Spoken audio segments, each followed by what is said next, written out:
ગુજરાત ફર્સ્ટના અહેવાલ બાદ આરોગ્ય તંત્ર હરકતમાં આવ્યું છે। રાજકોટની હોસ્પિટલના વાયરલ સીસીટીવી બાદ તપાસ તેજ કરાઈ છે।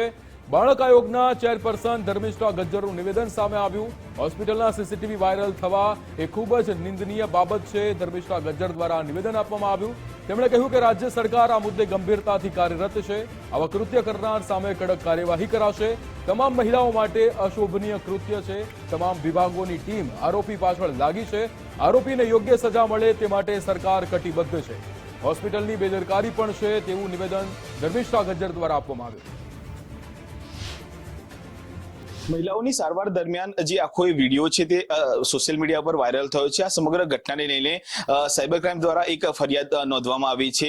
મુખ્યત્વે હાલ તબક્કે જે માહિતી છે તે મુજબ આખી ઘટના રાજકોટની એક હોસ્પિટલની અંદરની હોવાની પ્રાથમિક વિગતો સામે આવી છે। બાળ આયોગના ચેરમેન ધર્મિષ્ઠાબેન ગજ્જર મારી સાથે છે, તેમની સાથે વાતચીત કરીશું।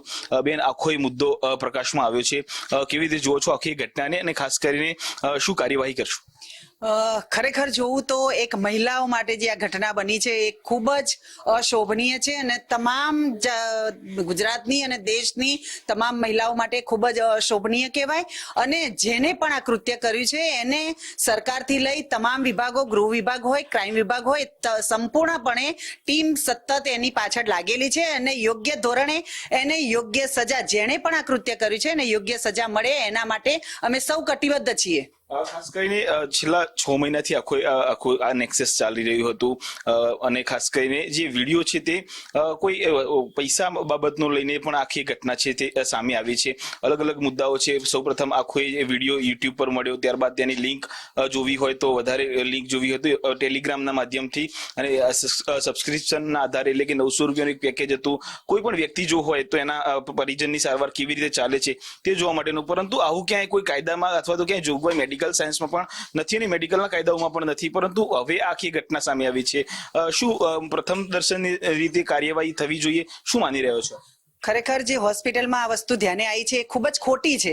એટલે કે આ વસ્તુ હોવી જ ન જોઈએ ત્યાં, કે અંદરના જે સ્પેશિયલ રૂમ હોય મહિલાઓના ચેકિંગ વિભાગમાં, કે પણ છતાં પણ ક્યાંક ને ક્યાંક હોસ્પિટલની પણ બેદરકારી કહેવાય।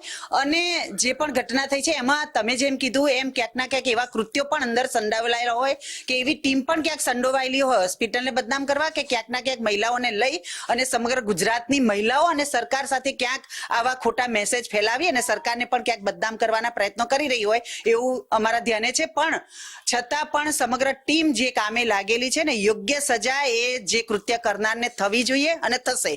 ખાસ કરીને શું સજાની જોગવાઈઓ હોવી જોઈએ આવા લોકો સામે? કારણ કે નારી સશક્તિકરણની જ્યારે આપણે વાત કરીએ છીએ અને તે તમામ બાબતોની વચ્ચે ખાસ આવો એક મુદ્દો સામે આવ્યો છે, મહિલાઓને શર્મસાર કરતો મુદ્દો છે। શું સજાઓ થવી જોઈએ?